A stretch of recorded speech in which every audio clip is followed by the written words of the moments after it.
Welcome back to my channel Pinky lifestyle. কেমন আছো তোমরা? আশা করি খুব ভালো আছে। আজকে ভূত চতুর্দশী, তো দুপুরবেলা আমি দেখে 14 শাক ভাজা, চিপস আর পাঁপড় ভাজা, মিক্স ডাল সব বানিয়ে নিয়েছিলাম। তারপরে খেয়ে দিয়ে আমরা শুয়ে পড়েছিলাম। এদিকে আমরা সন্ধেবেলায় ওঠার পরে দেখো চা বসিয়ে দিয়েছি। চা বসানোর পরে একটু তাতানের সাথে ইয়ার্কি মারছি, কেন ওর নিচের দাঁতই উঠছে না। যা দুখানা উঠেছে, তো তাতানকে বললাম দাঁত দেখা, তো দাঁত দেখাচ্ছে। দেখো দুখানা দাঁত যা উঠেছে, যা উঠছে ওপরেই উঠছে, আর জানি না উঠবে কি না। ফলস দাঁত কিনতে হবে, আমরা জানি না। তারপর এদিকে সন্ধে হয়ে গেছে, তো মিঠাই এদিকে 14 প্রদীপ জ্বেলে নিচ্ছে। কেন আমার শরীরটা একদমই খারাপ, দেখতেই পাচ্ছি আমি কথা বলতে পারছি না, নিঃশ্বাসটা নিতে পারছি না ঠিক করে। ওই জন্য মিঠাই বললো যে মা এবারে আমি সব প্রদীপ জ্বেলে তুমি দেখিয়ে দাও কীভাবে করতে হয়।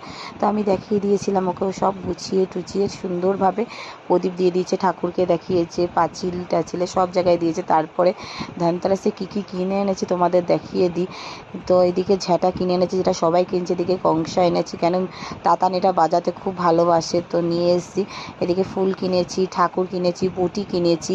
বটিটা সকালবেলা কিনে এনেছিলাম, তো ওই জন্য দেখিয়ে দিলাম একেবারে ঠাকুরের যত যা সব কিনে নিয়ে এসেছি, যা যা লাগে।